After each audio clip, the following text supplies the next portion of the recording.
My name is Elizabeth Babcock. I'm the Chief Public Engagement Officer and the Dean of Education here at the California Academy of Sciences. So STEM education, it stands for science, technology, engineering, and math.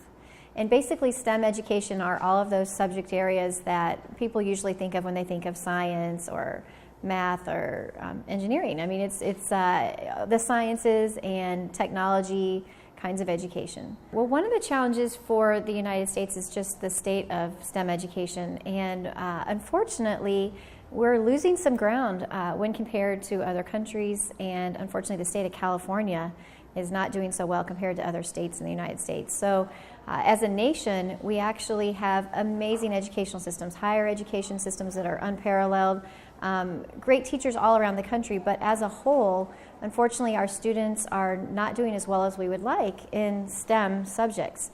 So in science, for instance, a lot of our young people are ranked in the 30s out of all of the OECD countries. So compared to our counterparts, our other countries that we like to compare ourselves to, our students often for math and science rank lower than other countries that we would expect we would be beating in that kind of international competition. One of the key things that science education does for a person is it helps them make reasoned arguments from evidence. All right, so what science is basically is collecting evidence and constructing arguments and constantly testing those and revising those based on new evidence. That's an amazingly useful skill no matter what field you're in. Another thing that science education does for people is it really helps them understand the impact that they, in their own lives, have on the world around them. Because science, basically what it does is it explains how the world works and our role in it. So no matter what kind of career path you go into, having a good solid science background is going to help you with personal decisions about health. It will help you understand how to reduce your environmental impact. It'll also help you think about, with your business, how you can also address some of the sustainability problems that face our planet. The time is now for action, because basically what's happening with STEM education is that, I don't want to say we have a lost generation, that's maybe a little bit melodramatic, but we do have a crisis now that we need to start working now to fix it for the kids that are entering kindergarten, for instance.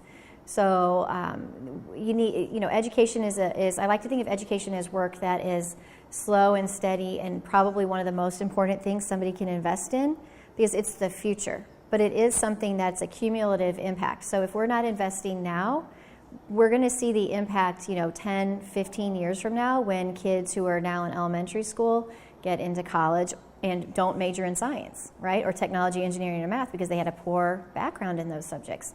So we have to invest now for the next decade and the next 2 decades out. So there's a lot of things that folks in Silicon Valley and other places around California or even the country can do to help with STEM education. One is they can get active and involved on the boards of local organizations like the Academy of Sciences. So really serving a leadership role for nonprofit organizations that are doing education. Second thing they can do is really support organizations that are trying to reform our education programs and our school system. So really getting involved in your local school board, or getting involved with an organization that's trying to address teacher preparation. Another thing that they can do is look for partners around the area to share content with and expertise. So for instance, looking for places like the Academy where they might want to volunteer their time pro bono to help us develop a new digital program for youth. Or let's say we have an idea of connecting some of our scientists in the field to students here in the Bay Area, and maybe your company has an expertise in terms of digital media and doing that synchronous kind of broadcasting. Great, come call me, volunteer. There's so many ways that we can leverage the expertise that exists here in this region to help education.